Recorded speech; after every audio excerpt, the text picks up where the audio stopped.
Ahora vamos a dar la intervención a Regis Iglesias, que va, lógicamente, a ayudarnos desde una perspectiva bien distinta a entender cuál es el posicionamiento y el enfoque que tenemos que dar a esta prosperidad de las naciones emergentes.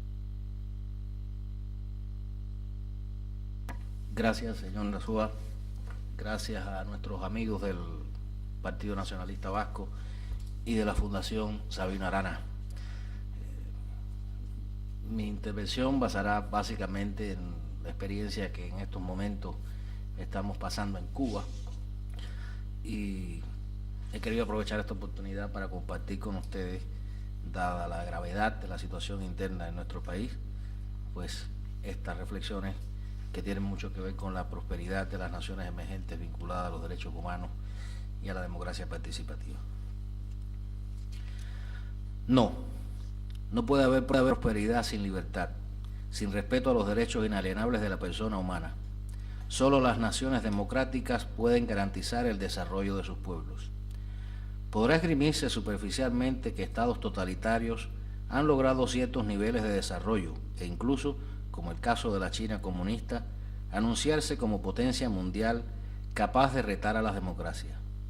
Pero ¿qué es la China comunista sino una gran factoría de mano de obra esclava, con insuperables contrastes sociales y de desarrollo y una inmensa prisión para sus ciudadanos, un imperio cruel para los pueblos que somete? A los cubanos parece que nos obligan desde dentro con el terror al estilo comunista y desde fuera con la funesta asociación de intereses capitalistas a admitir que continuemos siendo pobres la mayoría y que una casta policial militar hereditaria siga manteniendo sus privilegios. Esto es inaceptable. Mientras en Cuba no exista un Estado de Derecho, mientras la libertad para asociarnos, la soberanía popular no sea respetada, el elegir y participar del gobierno de nuestro propio país no sea una realidad cotidiana, la posibilidad de que realmente lleguemos a constituirnos en nación próspera por el esfuerzo emprendedor individual y colectivo de nuestra gente seguirá siendo una quimera. El grupo de poder anuncia pírricas cuotas de actividades comerciales locales que solo sirven para mantener más sometido y extorsionado al ciudadano, pues depende de su adhesión al régimen el lograr alguna licencia para administrar pequeños negocios familiares y el arriendo temporal de tierras. Pero el régimen sigue conservando para sí la mayor y mejor oportunidad de negocios, incluso con empresarios foráneos. El cambio fraude es el reciclaje y conversión abierta en capitalistas de quienes han sostenido el régimen en Cuba, es el clientelismo llevado a su máxima expresión. Mientras se permiten, no como derecho, sino como concesión, que el pueblo asuma algunos servicios comerciales en dependencia del grado de adhesión individual a ese poder. La Junta Económico-Militar cubana llegará incluso a tolerar alguna libertad virtual. Permitirá, según su grado de utilitarismo político y económico, que algunos cubanos salgan de la isla para que trabajen y regresen con dólares o euros que ayuden a la economía de los privilegiados mandantes, quitándose de encima a los molestos que despedirán de las empresas estatales quebradas desde hace mucho. El cambio fraude también traerá la devolución a sus legítimos dueños, pero sin compensación, antiguas ruinas religiosas a la iglesia y empresas herrumbrosas a los más cínicos y oportunistas empresarios exiliados. Es el modelo salvaje del capital comunismo del nuevo siglo, Es el híbrido tenebroso que sirve para mantener los privilegios de una clase corrupta sobre los derechos de las personas. El régimen cubano mira hacia China, tal vez más hacia Rusia, Venezuela, Bolivia, Irán, Vietnam, y quizás ves que es posible encontrar nuevas fórmulas de rehacerse manteniendo la opresión y ganar millones de paso. Pretende el régimen que el capital occidental legitime la opresión y la pobreza de la mayoría desposeída entre nosotros.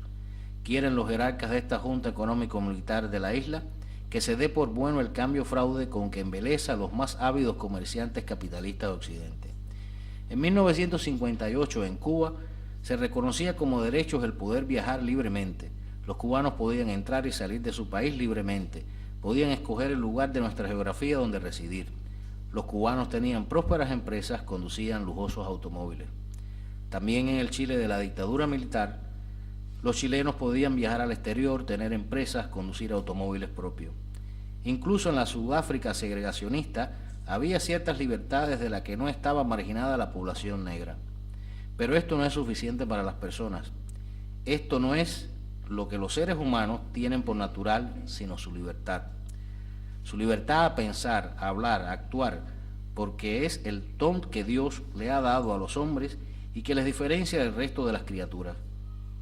Todos los hombres nacemos libres y con el derecho a defender nuestra dignidad y nuestra libertad, a escoger nuestros representantes o incluso a ser nuestros propios representantes en el pacto entre gobernados y gobernantes. Si las democracias quisieran apoyar a los cubanos, deberían tener en cuenta la soberanía popular, que es pisoteada por quienes ostentan el poder en la isla. No pueden querer o aceptar para los cubanos lo que no quieren o aceptan para sí mismos. No pueden aceptar la tiranía. Los oligarcas cubanos violan incluso sus propias leyes, su propia constitución. Esa fue la causa del secuestro y condena de 75 líderes y activistas pro democracia en 2003. La represión no ha cesado desde entonces, se ha incrementado en los últimos años. Oswaldo Payá, Harold Cepero, Orlando Zapata y muchos más han sido asesinados. En el momento que estamos aquí hablando sobre democracia, derechos humanos y desarrollo, están siendo arrestados, golpeados y encarcelados amigos nuestros, líderes y activistas del movimiento Cristiano Liberación como David González, Roger Curbelo, Rosa María Rodríguez, Ezequiel Morales, Francisco Godard, o como el sindicalista independiente Iván Hernández Trujillo, la actriz y activista Ana Luisa Rubio y el músico Gorky Águila.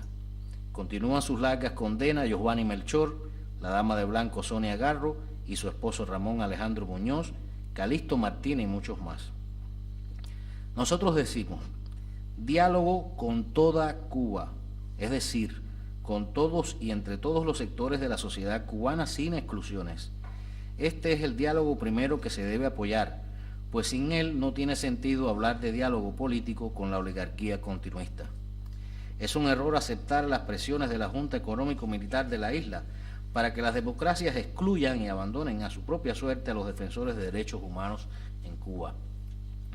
Se debe abrir la puerta a una relación de cooperación, amistad con toda Cuba, y la verdadera expresión de respeto a la autodeterminación de los cubanos es apoyarnos a ser libres, tan libres como cualquiera de ustedes mismos lo puede ser.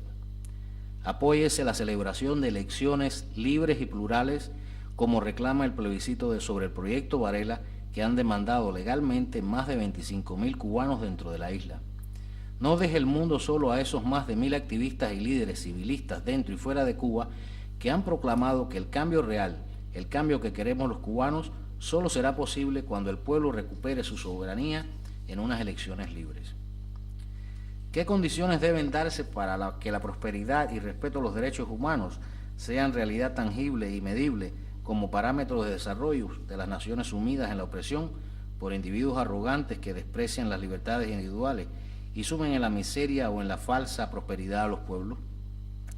Deberán reconocerse estos signos: ambiente de libertad plena, de respeto a la persona humana, a la dignidad de cada individuo, comprensión, transparencia, verdad y perdón para caminar hacia la reconciliación y la solidaridad allí donde el odio y la opresión han sembrado dolor, resentimiento, frustraciones. La vía del diálogo respetuoso y la participación de todos los sectores sociales en los procesos de cambios sin exclusiones. El día feliz de la libertad para todas las personas que por motivo de conciencia hayan sido encarcelados y secuestrados, el cese de la vigilancia, represión, detenciones, acosos, castigos, exclusiones contra los ciudadanos y agrupaciones por ejercer y defender los derechos humanos y promover o proponer pacíficamente cambios es imprescindible en justicia para medir hasta dónde es sincera la voluntad de los gobiernos autoritarios de transformarse y desaparecer como estructuras de poder en beneficio de sus pueblos. La derogación de las legislaciones injustas y aprobación de nuevas leyes que garanticen inequívocamente la libertad de expresión y asociación y la implementación de vías para que todos los ciudadanos, instituciones y agrupaciones tengan acceso a los medios de difusión y a Internet y se puedan formar legalmente organizaciones sociales, políticas y de otra índole con respecto a la dignidad humana, la independencia nacional y el pluralismo de ideas y la diversidad. Que en la ley y en la práctica se garanticen los derechos de las personas a entrar libremente a sus propios países, sin pedir permiso y sin confiscación de sus bienes, el derecho a residir en cualquier lugar de las geografías nacionales. Aperturas económicas con el reconocimiento legal del derecho de los individuos a tener sus empresas propias y de todos los derechos para los trabajadores.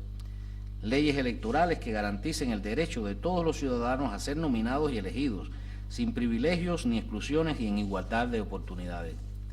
La celebración de elecciones libres y democráticas para elegir los parlamentos que redacten y promulguen, según lo decidan los pueblos soberanamente. La soberanía popular es la base legítima de la soberanía de los estados. En fin, para realizar cambios profundos en el orden económico e institucional, allí donde no existan o existen limitados, primero deben garantizarse los mencionados derechos a las personas, porque todos los seres humanos tienen derecho a los derechos y ninguna élite, ni gobierno, ni partido pueden suplantar al pueblo soberano. Hay un camino y es posible recorrerlo ahora. Así tendremos un mundo en armonía y en paz, una humanidad nueva que viva en la fraternidad. Esto es lo que queremos también para Cuba, es lo que queremos para todos los pueblos oprimidos del mundo. Existen dos preguntas que muchos se hacen. ¿Cómo deberían ser las relaciones entre las democracias y las dictaduras? ¿Cómo podría influenciar los estados democráticos para que se respeten los derechos fundamentales en los países emergentes como Cuba? Estas preguntas, pese a que pudieran plantear un complejo dilema diplomático para las democracias respecto a su trato con regímenes totalitarios, tienen una respuesta tan sencilla como la sencilla verdad que un carpintero en Galilea nos enseñó hace 2000 años. Ama a tu prójimo como a ti mismo. Esta es la clave que respondería éticamente a un asunto tan grave.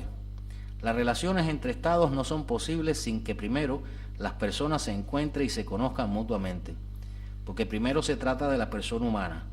No se puede ignorar o marginar cuando se habla de relaciones entre estados a una parte de las personas que integran estas naciones.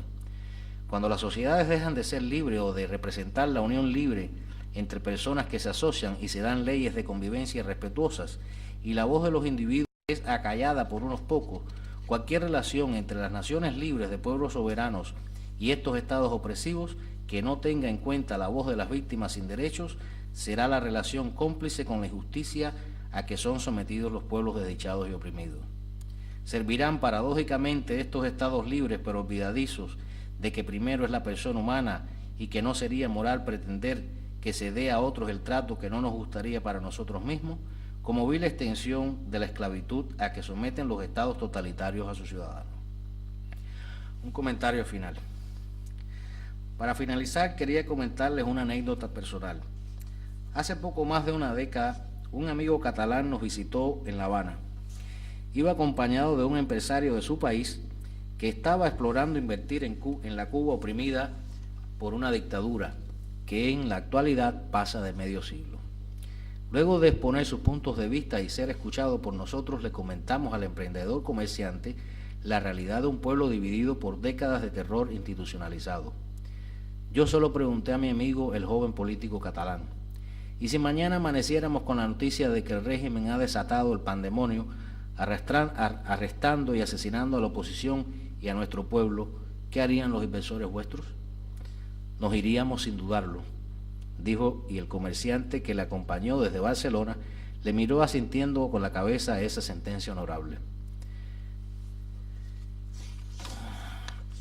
Una semana después, fuimos secuestrados 75 líderes y activistas de la oposición pacífica, 42 de ellos gestores de la demanda de plebiscito sobre el proyecto Varela para garantizar el derecho a la libertad de opinión y asociación, la libertad de empresa para los cubanos, la amnistía de los presos políticos, el derecho a elegir y ser elegidos mediante una nueva ley electoral garante de tales libertades. Hace 3 años, cuando nos reencontramos en Cullera, la hermosa ciudad mediterránea, donde fui ubicado por las autoridades españolas luego de gestionar mi destierro directamente desde una prisión cubana, a donde fue a vernos para darnos un abrazo y ponernos al día, pasados 7 años y medio, le pregunté a Salvador Sedó: Salva, ¿y qué fue de aquel empresario que nos llevaste una semana antes de nuestro arresto? ¿Te acuerdas de mi pregunta? ¿Por fin hizo negocios con el régimen? Su respuesta me conmovió, me dio esperanzas en que aún es posible que los principios, el honor y la decencia venzan al egoísmo, la insolidaridad y el terror con que los poderosos coartan a los pueblos sus derechos. No hizo negocio con la dictadura luego de eso. Ojalá esta actitud honrada no sea la aislada, sino la norma que rija las relaciones entre personas y estados felices con personas oprimidas y sin derechos en estados totalitarios.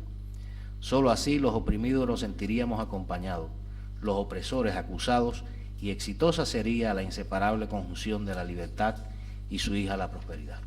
Gracias.